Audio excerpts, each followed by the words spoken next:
So welcome to this session the EuroVS meeting.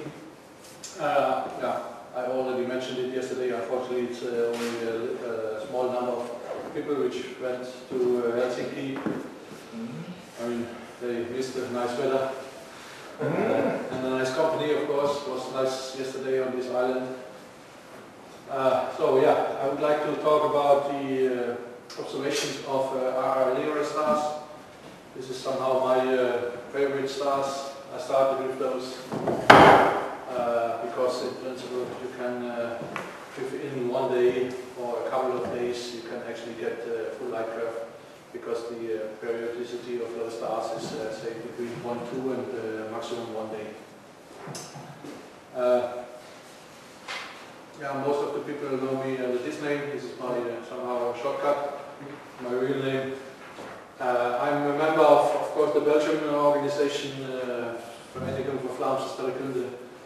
There's a French organization which is mainly dealing with RR stars. That's why I'm also a member there. There's a German organization, I don't remember.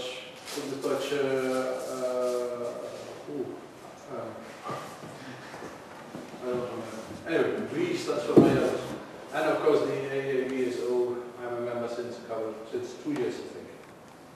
So I didn't start observing very early, like most of you, but rather late. Actually, I started with a gamma ray burst, I think 6 years ago. So my first data set to the EuroVS is from this time.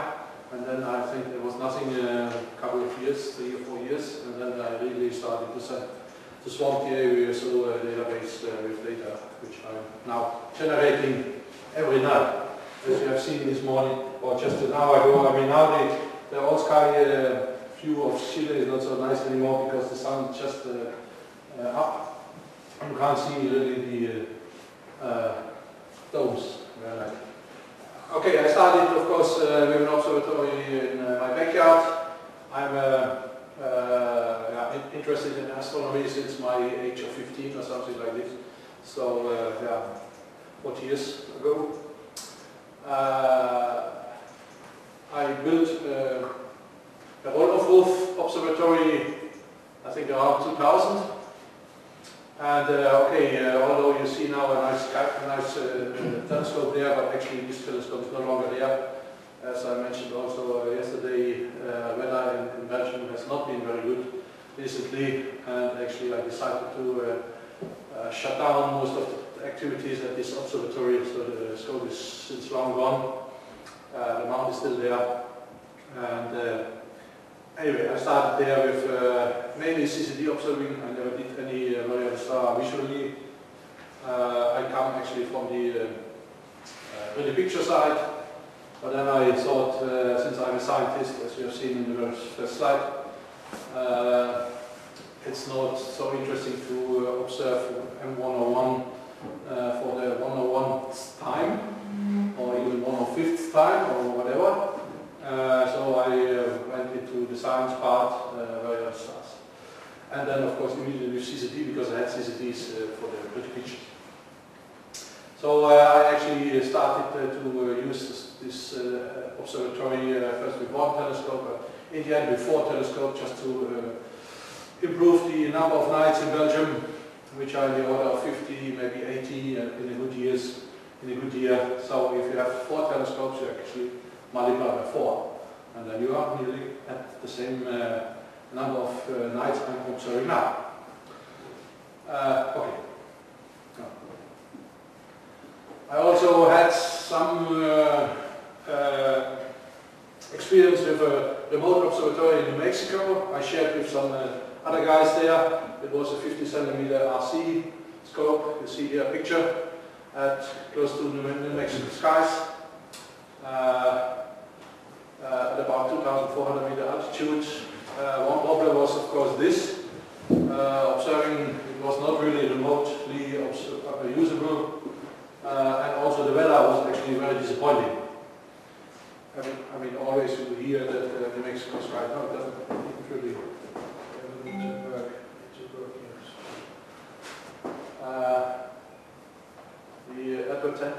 blessing of New Mexico skies is seeing is believing. I mean, the seeing seems to be, should be very good, but actually it's not. Only very few nights per year, the seeing is very good. And okay, even the weather is very bad. Although you have clear skies, but actually you might have 50 miles per hour wind, and then of course you can't open an observatory like this. So we lost many nights due to wind. I'm still working together with Tom Krejci, which is a very star observer in New Mexico, close to New Mexico skies as well. So he's doing actually observations and I'm doing the analysis. But I have not heard from him since a month or so, so you see, the last months there was not much good weather in New Mexico. This is Tom Krejci. This guy here, so he was actually in the past hosting EuroVS network scopes. One of them I used via the EuroVS. This is this 28 centimeter Celestron, so CE11. He stopped hosting EuroVS net scopes, but we are still working together. I mean, all this, I mean, he has about 7 or 8 shelters like this on his property, which he's using if the weather is okay, together with me and other people, and of course also for CBA work, set up backyard rest offices. But the ultimate location I found actually via Tom, because Tom and Arto were in San Pedro de Atacama a couple of years ago, setting up this telescope which Arto mentioned this morning. And I visited Tom and we discussed about that, and he said, I asked him how is the weather in San Pedro in Chile. He said, very good. And if he said that concerning being in New Mexico, where the weather is definitely better than in Belgium, okay, in the end I could put there the remote observatory at Atacama Desert, which is the abbreviation ROAD. These are some numbers. It's about 2,500 meters above sea level. The town of San Pedro has about 5,000 inhabitants, so it's rather small, but of course there are maybe 10,000 tourists most of the time, so it's a very touristic area. But it's important that it has electricity, water, lodging, food and shops, and of course, most important, high-speed internet connection, which so far has been very good working, and I've never had any problems. Much better than, for instance, in other remote locations in Europe, where my colleagues or my friends are, where they have much more problems. And of course, it has plus than 300 clear nights per year, which you can really use. Not like in New Mexico, maybe they have 300 clear nights per year, which I doubt, but only maybe 150 can be used, because all the rest is too windy or it's snowing, and weather conditions can very fast change there, so it's very difficult to, you have to babysit the scope. In San Pedro you don't need to babysit the scope, because I have no time for it. It's of course also in the southern hemisphere, so you have a completely different sky than we are used to. About 23 degrees south. It's like Namibia. I've been several times in Namibia doing pretty pictures and also wearing the stars. But Namibia, all this is not available at the remote places, and also the weather is definitely not better than in Chile, much worse, because they have really a rainy season. And it's also important to have competent people for service, because of course, even though equipment is nowadays rather working fine, but once in a while you have a problem. And the sky is not extremely dark, but it is still very dark, because you have, of course, this 5,000 people around with some lights. But I mean, this is more important. Move forward. So actually, Atacama Desert, as you may know, is the highest desert on Earth. There are places where it has not rained for decades, maybe even 100 years. And of course it hosts the huge professional telescopes like VLT and Farnell and Vasila and so on and so on. And the difference in time is also not too bad. It's only 4 hours compared to UT, so 6 hours to you and 5 hours to the rest of Europe. So it's rather convenient. This is a bit of a landscape. This is the church in San Pedro. These are, it doesn't look very high, but actually they are more than 6,000 meters. So you can easily go by car 4,000 plus meters. And I have been there now twice. Maybe you can read. Oops. Maybe you can read. It says Alma site. Alma is very close to this place. And with some friends I could go there. It was 5,100 meters. So where you in principle easily can go. But of course you have to be a little bit adapted because I'm also living at 0 meters around the 25, it doesn't matter. So you have to stay a little bit, sometime at about 2,500 before you really can go to 5,000 plus meters or even 4,000. But 4,000 meters, if there's a pass, you can easily reach by car. This is the lodge at San Pedro, so you can actually stay there. Yeah. It's much nicer than we can see from the picture. Actually, it's very nice inside. Yes, indeed. Yeah. And this is actually the view towards west, I think. No, east, yeah. Because once the full moon just rose just in between these two mountains. Yeah. And that's one of the exploding volcanoes. So yeah, it's one of the volcanoes there, Likakabu, 6,000 plus meters. Yeah, and it will explode with that. Mm-hmm. Okay, hopefully not. Yeah. Soon. No. Any day. It's like with Noah. You never know. You never know. So this is during a setup which actually happened in 2011 around July. I was there in July. This is my scope there. It's a 40 centimeter Orion Optics UK optimized Alkirkham. It has an f6.8 focal length. So it's 2.7 meter focal length about. It's corrected, so there's a corrector in the end. And the mount is a direct drive mount from Austrian company ASA, Austrian Astronomical Systems Austrian.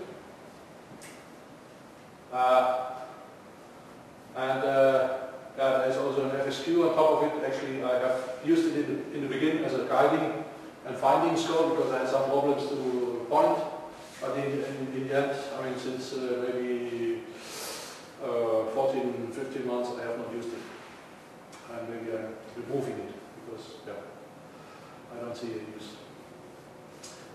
It's a clamshell dome, so it opens up once and it's open.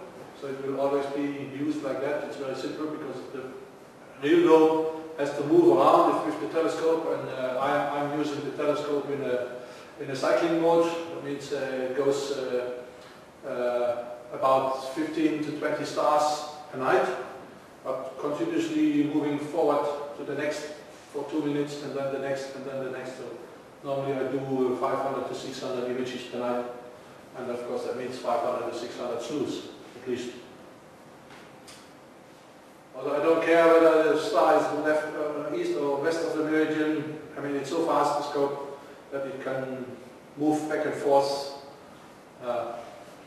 when necessary. And of course, I'm not alone there, as you have already heard from Arto, so he is there as well. I think your dome is probably this one, or this one. So there are a row of clamshell domes. Unfortunately, not much used, except Arto's. Then there are a bunch of telescopes just standing in the open air. But that already gives you an idea about the weather. No shelter, no need of coverage. There's lots of dust, but that's all. There's no rain. I mean, this is actually my main activity of the owner. Alain, he's doing tours to the tourists every night, except around full moon. And he gets busloads of tourists, and this is his main income. And of course, that's why I have that many telescopes, so each telescope is pointing to another object, mainly moon or planets, and of course some bright deep sky objects in the southern hemisphere. This is the central control room, power generation, because of course if you are so remote as this place is, you have to make your power yourself. Although there is electricity in the city, but he doesn't trust that, because he said it's too fluctuating, so the main electricity is made by solar panels. This is the internet connection, and somewhere there was also maybe here is the weather station. But as I said, I mean, you don't really need to look at the weather, maybe except in February and in January, where the worst weather condition is. That means this year in February I had 21 nights out of 28 observable, and in January it was 24 out of 31. But it was even raining. It was raining, yeah, but yes. so it's mainly February where it rains, but then it rains during daytime, never during night. So it starts during daytime, and of course it can be cloudy during night, but not so much. Last year it was 11 nights in February out of 28 or 29. I think last year we had 29. But there are also some roll-off roofs here. So this is another view. And here are some domes which are also used by, smaller domes which are used by pictures. This is the telescope in action. As you can see, the dome is open.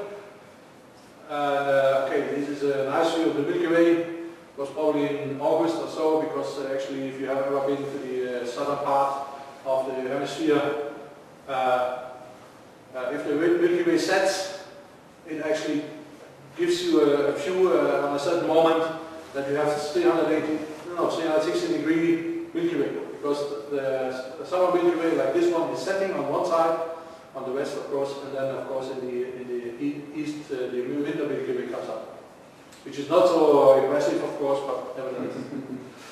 You can see none of it properly. At this moment no, I mean of course one is setting, but otherwise the Milky Way is of course high up. And actually sometimes it's disturbing because it generates shadow. This is an old sky picture. It's not exactly the view as it is nowadays, because at that moment my telescope was here, so as you see it's open during full moon, and you can't see many of the others. There's one. No, that's all. But now we have started it, and you can see many more. I mean, this is the weather station, which is of course not interesting to see during night, but the other domes.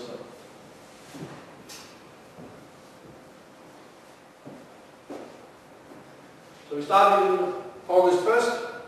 The setup time was during July. A few images were taken during the last days in July, but the real production started August 1st. And I mentioned here August, I mean within 1 year I had 320 nights which I observed. In 2012 so far 319, so that's the year 2012, 1st of January to the 31st of December. And in 2030 around, so far I have around 100. And they are really observed. In the beginning I sometimes overslept because it was not yet fully automated, so I missed a couple of nights, but okay, in the end it doesn't matter if it's 320 or 325. But this is the way. Okay, so now we move on to real data. I mean, so far it was only showing about the different observatories which I have used. These are some data from New Mexico that I mentioned. You can see the density of data. Sometimes you have a nice period of clear skies. Every color is a different data set, a different night, say. This is on NU Aurige. Okay, I didn't really mention what are Lyra stars. I mean, I have no slides about that. Only the data. Lyra stars are type of stars which have this kind of behavior. If they are called RRAB, they are RRC stars which have more sinusoidal behavior in the light curve.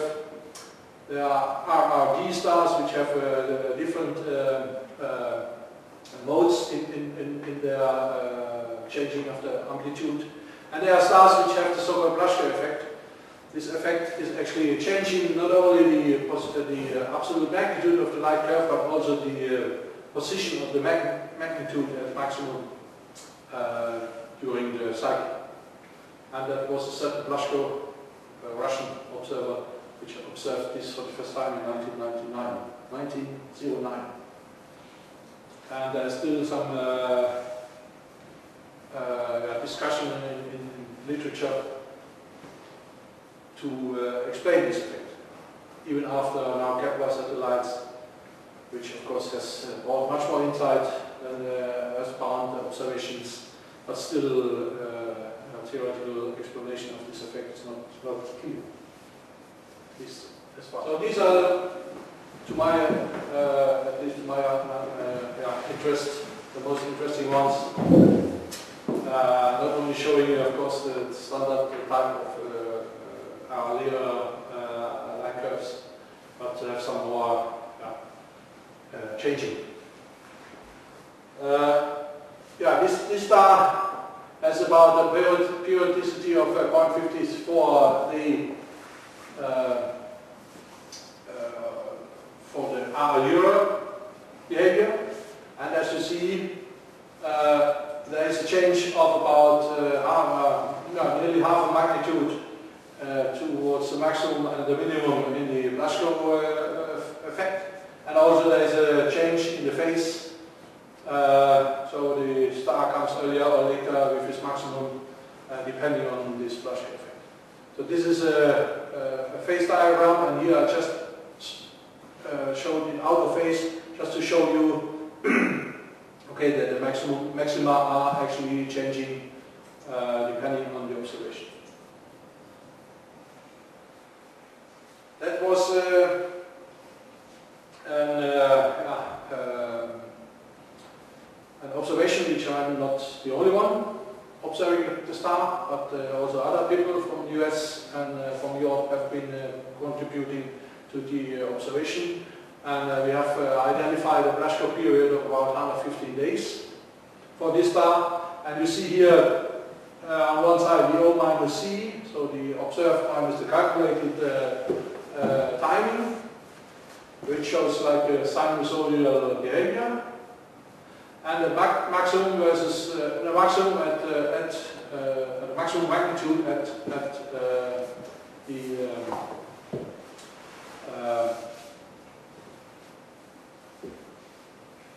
versus the Blaschke phase. I mean, the phase is actually here on this side. Here the O minus C, and here the maximum at maximum magnitude. And you see there is some same behavior, but slightly phase drifted. So the O minus C is maximum, where the maximum at the maximum magnitude is not maximum. So say it's just in between the difference, between minimum and maximum. For this star, we are Corona Borealis. The period is about 146 days. These are the observations done both at home and also in New Mexico, so much less data points. Here are the phased diagram, and again here out of phase, you see the different maxima at different heights. The change is also in the order of 0.5 magnitudes, slightly dimmer. And again, this star has a Blaschke effect, and here you see the behavior. The Blaschke period is in this case only 73 days. You see again the O minus C and the magnitude at maximum versus the Blaschke phase. So the O minus C more or less also some kind of a sinusoidal behavior. But now the magnitude and maximum coincides with the minimum coincides with the maximum in O minus C, and actually the maximum coincides with the minimum. So out of phase. 180 degrees. Another star, EY Andromeda, about 0.6 days of period. These are the observations, so not too many, but you see nevertheless there is some changes, much less than the two stars before. Here you see again out of phase, there is some tendency of change in the magnitude and maximum. The Velasco period is now 225 days nearly, so much longer. So we don't have yet too many data. Okay, this star is of course not visible from southern part, it's from Chile. You see here the behavior, we don't really have a full phase coverage, but maybe it is also sinusoidal in O minus C, and magnitude and maximum, it's in phase. Somehow it's behaving in the same way, where we have here somehow a maximum, maybe here we have a maximum. So theta spread is a little bit larger. CX Lyra, Velasco period about 68 days, so you see that there is a large variety of Velasco periods. So actually I think the shortest star is about 5 days, Velasco period, and the longest several thousand. So it's also quite difficult to determine these periods because of this unknown length, or the range of lengths of periods. So here you see a kind of two maxima because we have two phases, but it looks like that again here the magnitude O minus C and the magnitude maximum are in phase.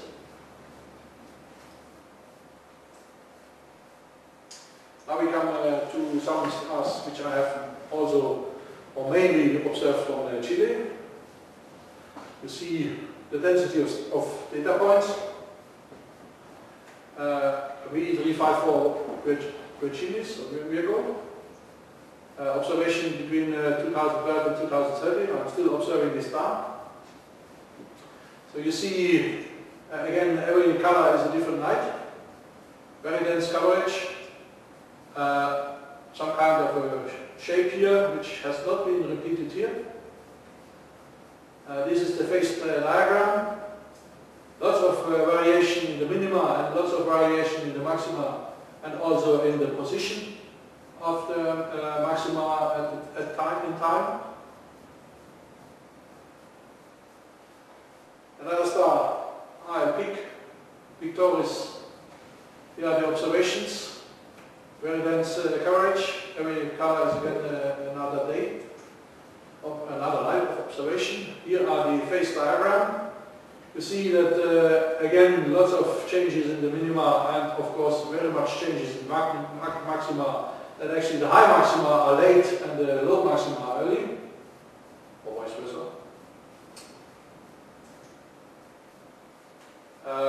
Okay, the Velasco period seems to be very short, so we have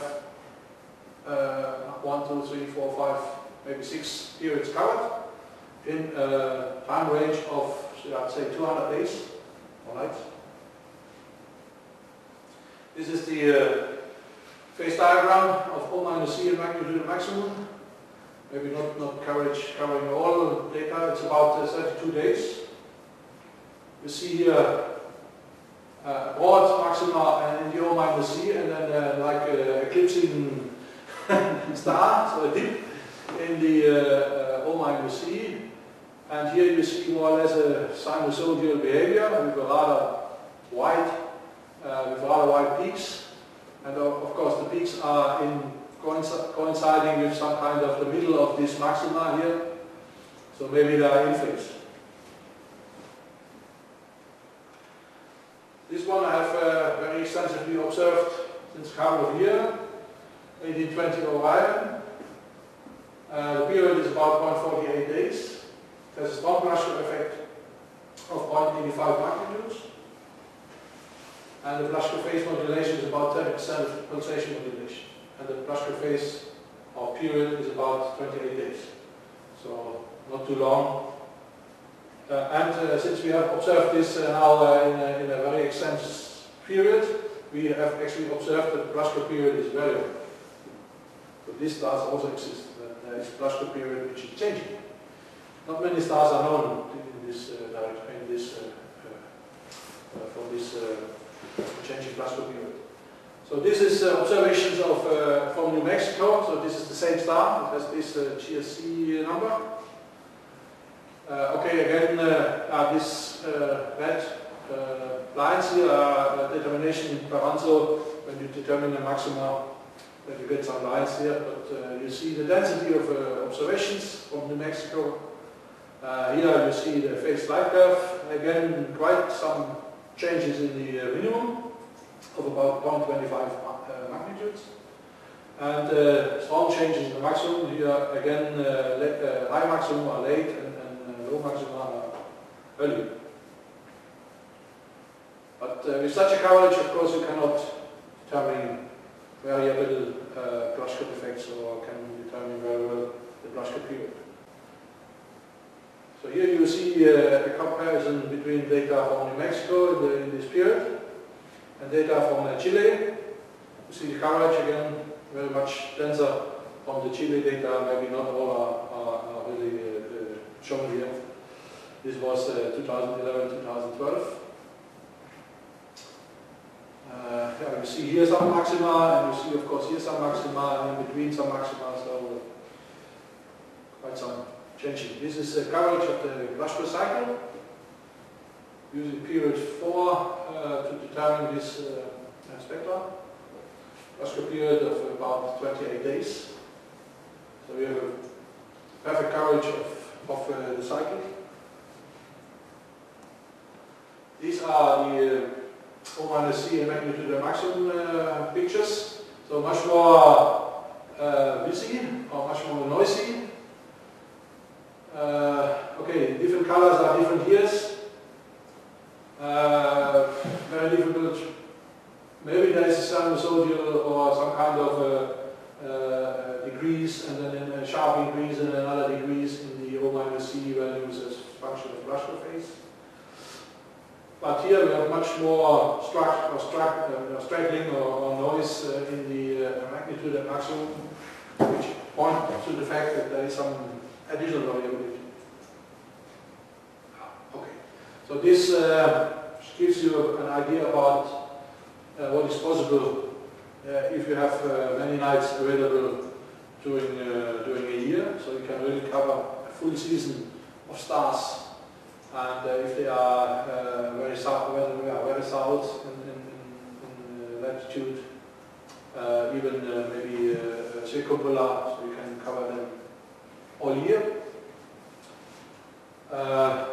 Most of this information is already published in EuroVS papers. And we are continuing observing these stars as I speak, so observation is just done. And if you have interesting stars, I'm always open for collaborations. And that's also a visit to Paranal, like Arthur. Of course, if you are close by, it's about 5 hours drive or 6 hours drive from San Pedro. And if you have vitamin B, as we call it in Germany, so somebody knows or somebody is working there, so you can also get access outside the normal tourist hours, which are of course during daytime and only the weekend or so, only once per month. So these are the different VLTs and the auxiliary telescopes, which are 1.8 meter or so. Yeah, quite small under this scale. But I would like, it would be nice to have something like this in Sabito. I should not say my backyard because it doesn't matter. It would be mainly closed. So I visited UT1 This is inside the dome. Okay, I also had to have such a hat. During opening phase, you see here the sunset. Actually, this is the shadow of one of the mountain top where the panel is on the next top. There are not too many amateurs which have such features. They point to the laser somewhere in the sky. Unfortunately, I was not really prepared for lots of photography at this site. It's also quite windy, so you are in principle not allowed to be outside at this site, I mean at the top during night. So my second visit was to Apex and Alma. Apex is actually this radio telescope here. It was some kind of an experimental telescope for the site. These are at that moment in December last year the different Alma antennas which were present on site. Here you see the altitude 5,104 meters, quite impressive. So if you climb these stairs here, you feel that, of course. Okay, that's it. Thank you for your attention. Questions? You mentioned an Austrian mount. I didn't quite catch the name of it. The mount which I use? Yes. It's a direct drive mount which is called ASA DDM 85.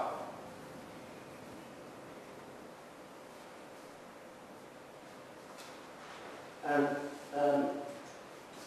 your clamshell observatory, Yes. you were able to point that to various areas of the sky. No. It doesn't move. It automatically. Only it opens.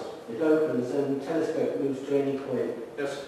So to do that, did you did you write a script? Yeah, I'm using actually a CCD command. Oh, so Yeah. in that, yeah. Yes. The other thing is rent-a-scope. I know you can rent scopes in various parts of the world. Yes. Have you tried using those? No. Because they are quite expensive. I mean, especially for this kind of work, if you need thousands and thousands of data, Yeah. you need many hours. And if you use a rent-a-scope which is in the order of 40 centimeter or 50 centimeter, then you pay in the order of plus $50 per hour. So you can calculate if you run it for 100 nights, 10 hours per night, that's 1,000 hours, that's $50,000. Yeah, we need time coverages. Okay, the equipment which I put there is also, of course, has to be paid, but in the end, you can spread it over many years. Yes. Yeah. It's all, But and it belongs to you. it belongs to me, yeah. And I use it 320 nights, on average 8 to 9 hours, because the night is very long at this latitude, so nightfall is very short, and also sunrise is also very short. So you can really... So how often do you visit the site? So far I visited twice. Twice a year? No. Just twice. twice? Yeah. And so you've got local support to run the telescope in your absence? Yes. I mean, this guy which is running the site, of course, gives support to all the telescopes which are there. Of course, this is not gratis. So the support is very, excellent. What's the reliability of the telescope over a long period of time? Say 2 or 3 years. I can tell you now, I'm there since 1.5 years. Yes. August 2011. I had twice a problem with the dome. That it didn't open or it didn't close. I don't remember. anyway, one of those things. Yes. So that means actually the rope which is pulling the dome down Yeah. was off, and it was repaired immediately. That was one problem. Okay, sometimes, especially during the cloudy period, you might have a problem with the power. That happened mainly January, February, maybe out of these 2 months, during 5 to 10 days, you have a problem. But even then, since the weather is normally no problem, I mean, I normally don't look at the weather, except January, February, even if there is no power and you cannot reach your mount or your telescope, or the dome is not closed, it's not an issue. I can control the dome or my telescope with my mobile, so at any moment, in principle, I can access it. The telescope itself, I mean, it has been cleaned now once, so this is maintenance. We had once a problem, I think, I could not move the telescope anymore. I mean, the mount is a little bit more problematic since it is this drive mount. I'm very happy to have it, because with a geared mount it was impossible to do this kind of work, because I'm moving around 500-600 times per night. I mean, do that with a gear. I would have no teeth anymore on the gear. If it's a fast mount, I think the speed is about 15 degrees per second. It's really impressive to see at the site. I was there in February, it was just slowing like this, and then you're pausing for 10 seconds to take a picture and then slowing around like that. I mean, I don't really know all the night. I've seen time lapses from this kind of sites with rocket telescopes on totally open sky, and in the night, each of them are pointing at different stars, and then at the end of the night they are all doing the synchronized dance to check their encoders, and then they park. Yeah, it seems very strange. Yeah, we still have to be reminded that most of those scopes, which you see this kind of movement, are geared scopes. I mean, this one is much faster. It's doing that in real time. So you don't need to. Arnhem promised to make a movie out of it, but he hasn't had all the time and forgotten about it anyway. Next time I will do some videos. Okay. What sort of temperatures are you experiencing during the night? I can go to -10, Zero. but say between +10 and -10 depending on winter or summertime. But there is a continuous drop in temperature. It's not like you have a drop and then it stays constant. There is a continuous drop. You can have a look actually. Daytime can be +40 or something. Yeah. In the afternoon.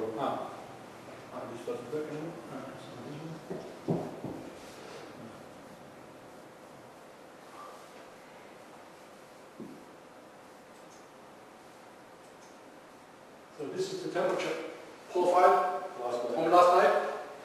So actually, I mean, we are now in the autumn period. So summertime is winter time there, our summertime.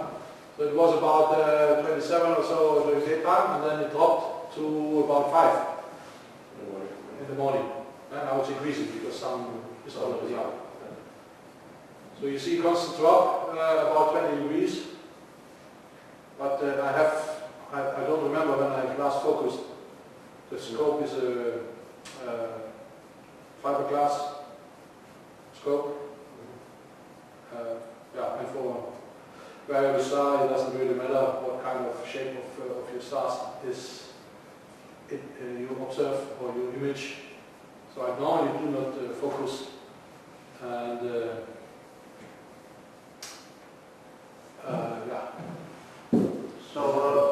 So you have been observing these EuroVS stars, so is it so, did I understand correctly that you have discovered this black spot effect in these stars or was it known previously that it exists in these particular stars, or was it a new discovery that the effect is within also in these stars? I mean, of course, discovering something like this is very difficult because you have these automatic surveys, NSES or ASAS, things like that, which continuously observe a certain part of the sky, but only a few points. Again, but since they are now working since a couple of years, in the end you can actually add up all those, and then you see sometimes that there is something. Yeah. Of course, if for some of those stars it was not known beforehand. There's actually now a website on the internet which has all the known Blasco stars.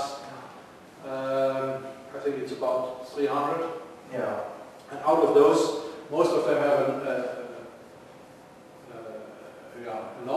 normal Blasco period, that means long period.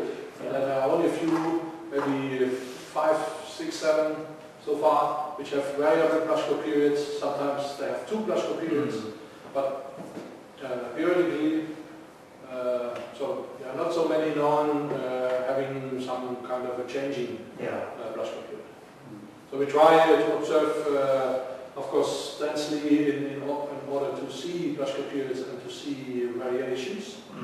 And then also sometimes because I work together with other people, because my main contribution is the data. Because I have this many nights, so I get as many data as you want. And the other people are checking, analyzing the data and also looking for interesting stars. Could you tell us a bit about the future science goals in this project? What are you wishing to find out? I mean, it's a hobby. Unfortunately, we have now Kepler. Unfortunately, we have Kepler. It's only pointing at one point. Yeah, I know. These data, of course, continuous. We will never be able to have a continuous coverage. I have looked to possibilities in Australia. I've used scopes in Australia. I was very disappointed about the weather, at least where the scopes were placed. So Australian weather, I was thinking comparable to Chile, but it's not, by far not. Sometimes, it's really a hobby. We would like, of course, if there is something interesting to publish the data. So luckily that can be done in EuroVS, or maybe also in other more professional journals. We have not yet tried. It's more interesting. And of course, this is a part of my business in this sense in variable stars. Now I'm very much involved also in CPA work. We have seen the presentation of ATO, so some papers are now coming out with contribution for myself. I'm participating in ESNet, the Japanese, so they're publishing every year at least one paper on many variable stars with many authors, but I have already managed to get at second place just because of a huge number of data I sent to them if the stars are in the southern hemisphere. I do EuroVS follow-up. Many of the pictures Arne showed yesterday on Norway, at least those from 2011 onwards, they contain many of my data, if I know them. And then you see also the difference in density. That's why I asked him how much density you want to have compared to before. Everything before 2010 had some points, but maybe it was also nicely visible how it goes. But I'm observing, for instance, Nova Monoceros 2012, since it has been announced. That was in August, I think, last year, every night. So I have a continuous light curve, only snapshot. Most of the stars, many of the stars of this type of stars I do snapshot. That means 2-3 images per night. And only if it is interesting and I'm asked to do is time series, I do time series. Of course, for RLA or CBA, it's time series. You need. I suppose what would be useful would be if you had a telescope on the other side of the world, so you had 24-hour continuous cover. Yeah, I would immediately put one, because I still have a mount at home and a TCD camera at home, and okay, telescope I don't have anymore in this size, but it's easy to get. But I have not found a good place which has some kind of 300 nights per year, like in Chile. Yeah. So maybe you'll find somewhere else and have Turkeys operating. Yeah. I will come back to the reliability of these automated or semi-automated observatories. I mean, my experience those will be very reliable. So the telescope that gives us most of our telemetry is it's a robotic telescope. It's completely automated, and it's placed at site in southern Arizona, and it's a site that has telescopes from a number of different research groups, and yeah, most of the telescopes are built in these long housing barracks, which have when the night comes, the whole roof just rolls away. It's a long building, so it's a couple of tens of meters long. So it's quite a long way for the roof to roll. And yeah, at least that telescope has been that one telescope has been very reliable. So it started operations in the end of the 80s, and after that it's been working yearly, apart from a couple of months in the late summer when they have monsoon season and they have to close. And pretty much the only gap in the data, apart from this monsoon and when the stars go too close to the sun, is in the beginning of the 90s when they switched from the old photometer to a new photometer, and the next year has only a few observations. But apart from that, I can't see any glitches at all in the working of this particular site. So if you do it properly, those can be among the most reliable sites. Yeah, I mean, this is professional stuff, and of course. Yeah, but I would maybe say they do maintenance during the monsoon period. well, in this site there's one person working at the site and no one else. Okay. All the other people are working at least 500 kilometers away, typically thousands of kilometers away or the other side of the world. So, and I would say that what you have there here isn't too different, in fact, from these robotic professional sites. I don't think I've lost 5 days or 5 nights due to problems.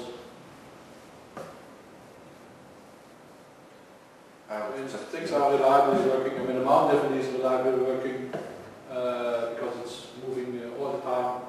The CCD is reliably working. I had one problem with the shutter, but that was solved by the local staff there, just disconnecting. But you have to use some better quality equipment, not something like need to NX200 telescope. It wouldn't work. You can buy something that's really working all the time, all the time.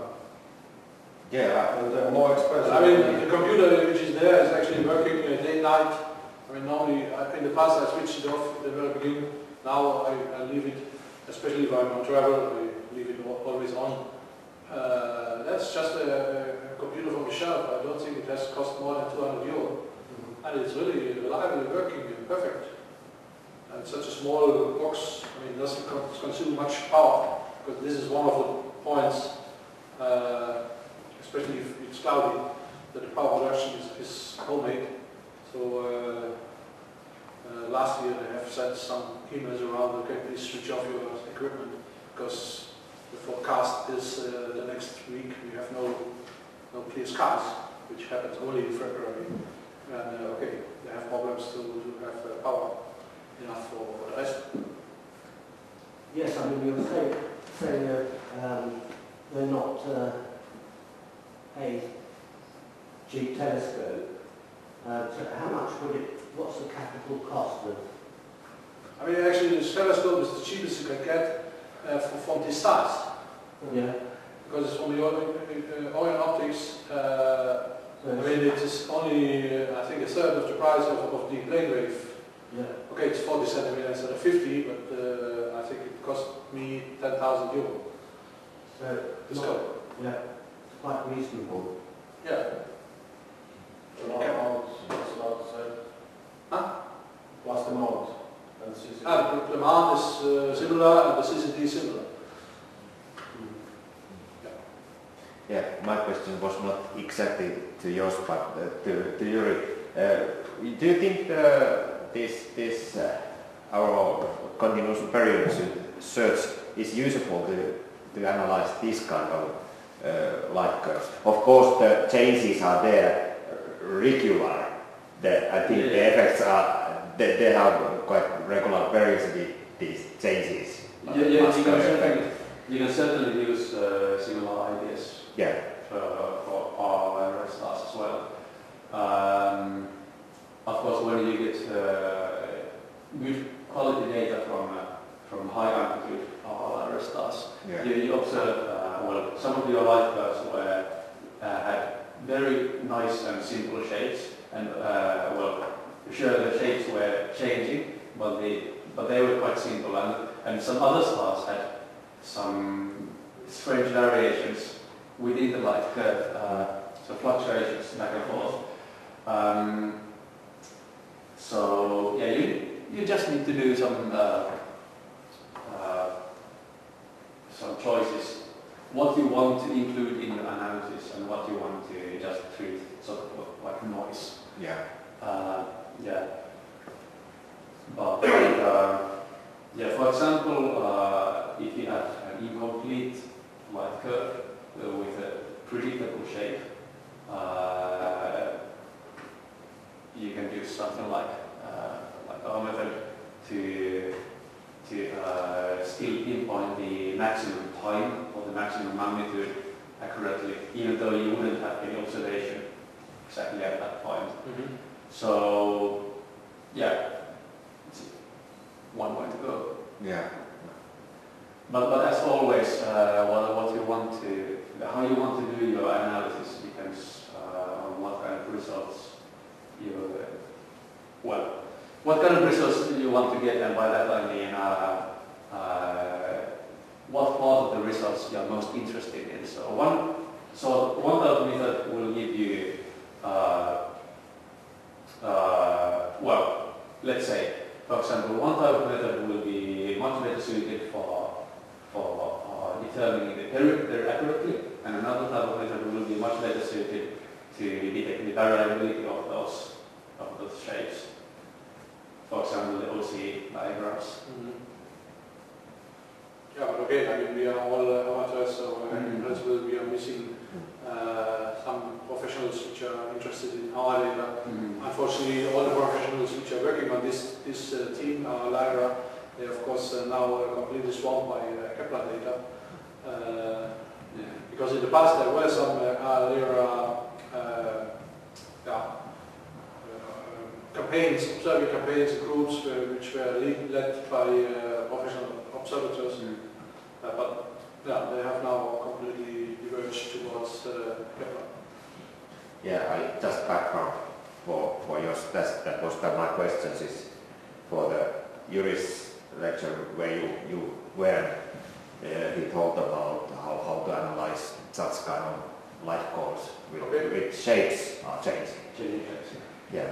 And what okay, kind if this is of interest,